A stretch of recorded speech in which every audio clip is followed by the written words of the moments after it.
Hey guys, it's your girl Melissa. It is Thoughtful Thursday. I always get thoughtful and like thankful confused, but I'm working on that. So, Thoughtful Thursday.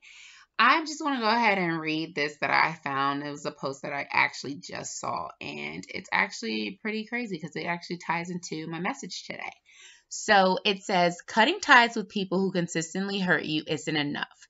You must also cut ties with a version of who you allowed that ish to continue for as long as it did. So that kind of ties into today, but I'm going to start a little light and then I'm going to work my way up to it being a little deeper of a message, and hopefully I can cut it as short as possible. So first and foremost, today in Arizona, it was 110 degrees in my car. Like, it was hot, hot, hot. I'm talking about like that genuinely miserable hot, to the point where like you don't even want to walk outside the door because you're going to get smacked with it. And so that was just super duper crazy to me because, like I said, I had went from winter for so long. I felt like entirely too long for the last I don't know how many months it had been, since towards the end of last year, if not even longer, months before that. And so I dealt with so much winter, and then I went right down to the into the East Coast weather, and it was just, still super duper cold, and it was rainy. And then I came to Arizona, and it haven't even been here longer than 11 days since my trip, and I am hot. Like, it did not just, I didn't get my favorite 80s. I didn't get my favorite 90s, even high 90s. Like, I'm dealing with 110 degrees, and like, there is a difference. Like, once you hit 100 degrees and you get every single degree after that, like, it just makes it even more miserable. And so in Arizona, like, of course, I'm used to having to deal with dry heat because I actually prefer dry heat over humidity. But whew, guys, there's no way you can just ever become so acclimated to this because it's not super duper pretty. But I'm grateful that, this is my home, this is my city, which is in Phoenix, Arizona. And so that's the first thought that I had, and it had just kept conjuring up today. And then my other thought was like, okay, so I left the house and I knew I had to do some grocery shopping, and like I said, despite my misery of like grocery shopping and having very minimal clothes on, and I still felt like, there, like, I was wearing too much, and it was like a tank top and just some capris, which is a little more than I would normally wear with the heat being this hot. I'm like, geez, like, can I have something better come up? And so I went to the store and I went to go get gas. And surprisingly, guys, like, okay, on the East Coast, the gas prices were so low for the last couple of months. Like, it was in the $1.99 range. It's probably even lower than that, maybe now. And so, like, I was like, wow, like, I had left from it being over $2.50, like even higher than that, closer to like three. And I'm like, $1.99? Like, I thought that, the DC, Maryland, Virginia area was tripping. But then when I came home, like, it still was in the two range, and it's still in the two range, like low two range, here in Arizona. But y'all, I got me that gas for $1.96 at Costco, because I'm one of their biggest fans. I love Costco and Sam's Club out here. And so I was like, wow, it took all of $13.31 for me to fill up my gas tank. So let me just tell you, I'm praising. That was beautiful, beautiful, beautiful. Because when I was 10, I want to say it was the last time I can remember the gas prices being less than $2. And so I was like, wow, like, this quarantine, there's so many like positive and negative things about this quarantine. And so it's just all in, I guess, how you look at it. And so we're going to go into my deeper thoughts lately, because I've just continued to be triggered, is that, guys, there is a difference between what you really genuinely consider to be family, as in the family at the end, ILY, I love you, versus relatives. And so it's just been a topic that me and my girl have just like been getting a lot of confirmation on. And so relatives are those people that you consider like your blood, right? So that's like your sister, your mom, your dad, the people that like, basically your parents, the people that made you, right? Those people are your relatives, and anybody who's just related to you by blood, right?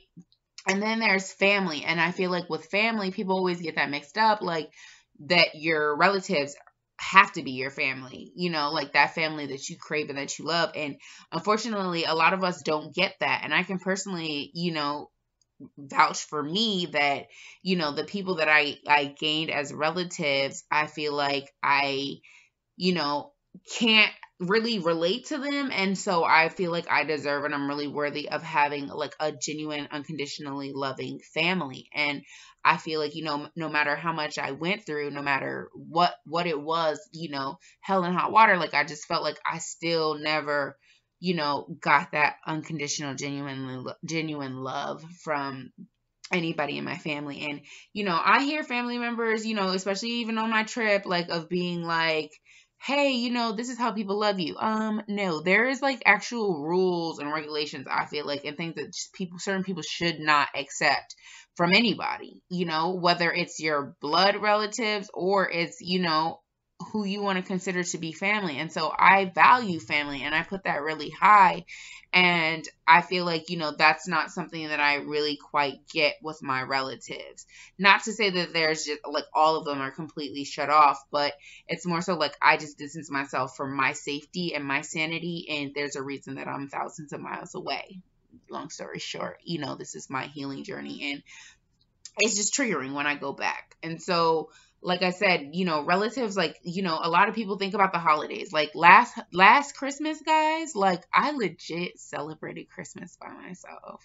And so I thought like it would be scary and hard, and it actually wasn't, like, because the year before that I did it too, and that one was my hard year. And I realized like I actually would much rather pick peace and joy and just light than to deal with dysfunction, chaos, and being belittled and drained. And so I'm not saying that, everybody's family is perfect or that everybody's family is completely that dysfunctional or that toxic.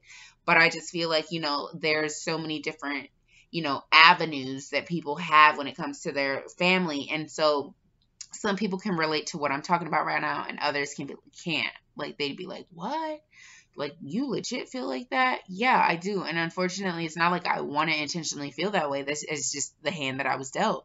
And so for me, like I said, I know I deserve and I'm worthy of so much more than that. And so the hardest part about my healing journey is having to separate and letting a lot of the people that, I've genuinely loved with all my heart, as much as I possibly could have, go in order to, build the family that I would like to have one day. And so, I've gained a lot, I've lost a lot, I've just kind of gone through the motions, but at the end of the day, I feel like, that family is different. And so I can't really categorize and feel comfortable calling, my blood family if I literally don't feel loved and like that unconditional, genuine love, however you want to show that or even perceive that, there's just a huge disconnect for me. And so, like I said, today was just really eye-opening that I got several ways of confirmation, indicating that there are relatives, and that's the blood. And then in the beginning of my journey, we call that family of origin. And then there's also like your family. So the people like that you genuinely love, whether it's, like people that you're related to, or, it's somebody that you're not related to, but that you have that genuine connection with. So it could be one of your girlfriends that you've known for like your whole life, or, one of your girlfriends that you've known since high school, or however you want to look at it. It's just, those are the people that, genuinely love and support you. And I feel like, for us, that is something that everybody, I personally believe, deserves, and for me, like I said, it was just the hardest experience for me of having to cut the ties with those kind of people, relatives as well as genuine, friends that I thought were friends at that time, to now being like, look, like there's a certain standard that I have. And I'm not saying that anybody's like that people don't have flaws or that people are imperfect. I am. We all are.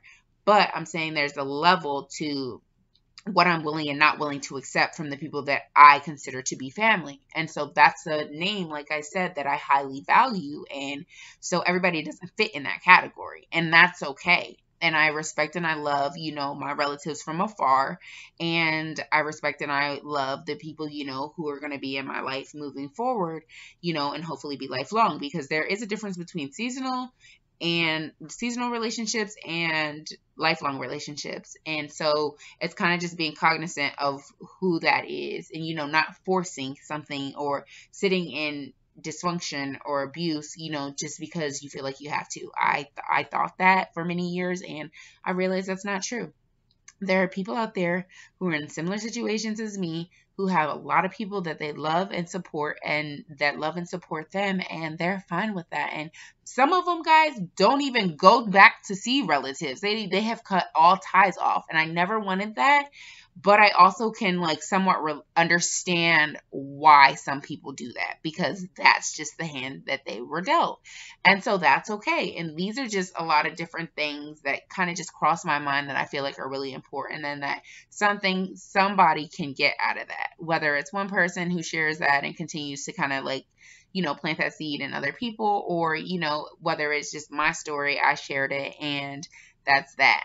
But I know, like I said, everything that I say and that I do is for a purpose. And I believe that in me sharing my story, everybody who hears it, and however you hear it, I feel like can relate, or it can go towards somebody who will be able to relate if it doesn't apply to you. So that was my thoughts for today, this Thursday. It is really late, so I'm sure a lot of people aren't going to see this till Friday. So I hope, guys, that you had a really lovely day, and that things have gone really well for you, and that you're processing. And then I also, hope that you're having a wonderful night, and that, those who are asleep are really enjoying your rest. And I hope that everybody has a wonderful Friday, because we're going to have a video for Friday.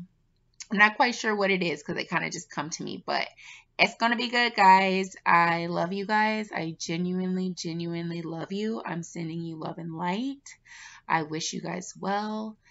Choose what's best for you. That is okay. Value yourself. And you guys just have a wonderful, wonderful night. Bye.